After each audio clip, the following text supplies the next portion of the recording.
I'm what you could call a collector of bootleg Pokemon games. Pokemon Diamond and Jade, Chaos Black, etc. It's amazing the frequency with which you can find them at pawn shops, Goodwill, flea markets, and such. They're generally fun, even if they are unplayable, which they often are. The mistranslations and poor quality make them unintentionally humorous, however. I've been able to find most of the ones that I played online, but there's one that I haven't seen any mention of. I bought it at a flea market about 5 years ago. The game started with the familiar Nidorino and Gengar intro red and blue version. However, the press start screen had been altered. Red was there, but the Pokemon did not cycle through. It also said Black version under the Pokemon logo. Upon selecting New Game, the game started the Professor Oak speech, and it quickly became evident that the game was essentially Pokemon Red version.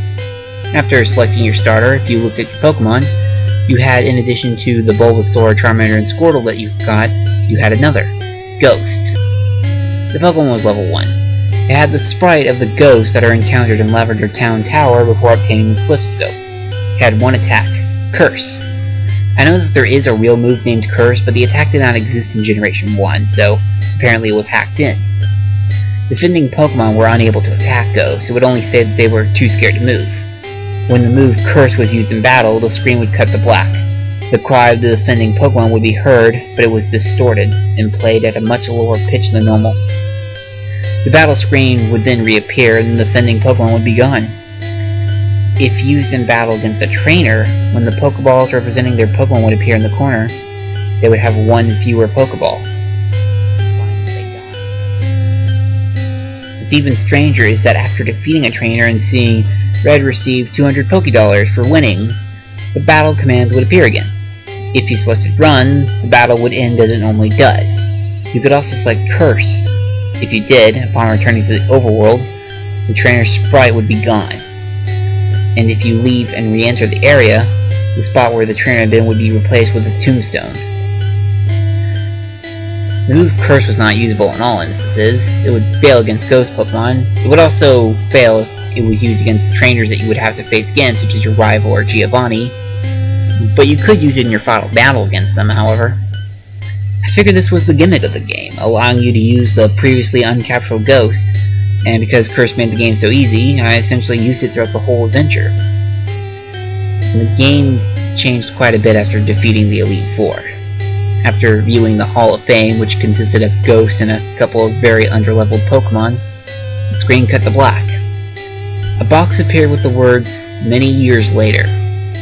It then cut to Lavender Town. An old man was standing, looking at tombstones. You then realized this man was your character.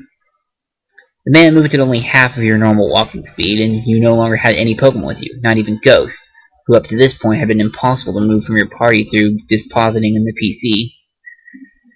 The overworld was entirely empty. There were no people at all. There were still the tombstones of the traders that you had used Curse on, however. You could go pretty much anywhere in the overworld at this point, though your movement was limited by the fact that you had no Pokemon to use HMs, and regardless of where you went, the music of Lavender Town continued on an infinite loop.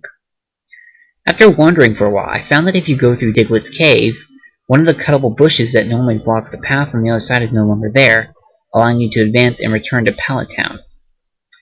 Upon entering your house and going to the exact tile where you start the game, the screen would cut to black.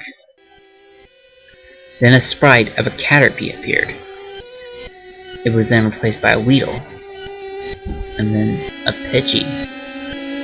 I soon realized as the Pokemon progressed from Rattata to Blastoise that these were all of the Pokemon that I had used Curse on. After the end of my rival's team, a youngster appeared, and then a Bug Catcher. These were the trainers that I had cursed. Throughout the sequence, the Lavender Town music was playing, but it was slowly decreasing in pitch. By the time your rival appeared on screen, it was little more than a demonic rumble.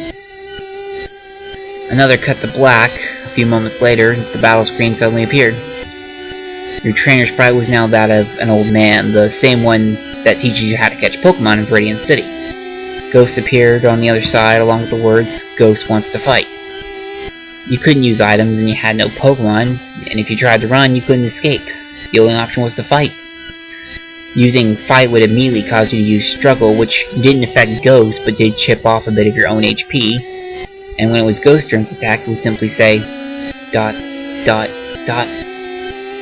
Eventually, when your HP reached a critical point, Ghost would finally use Curse. The screen cut to black a final time.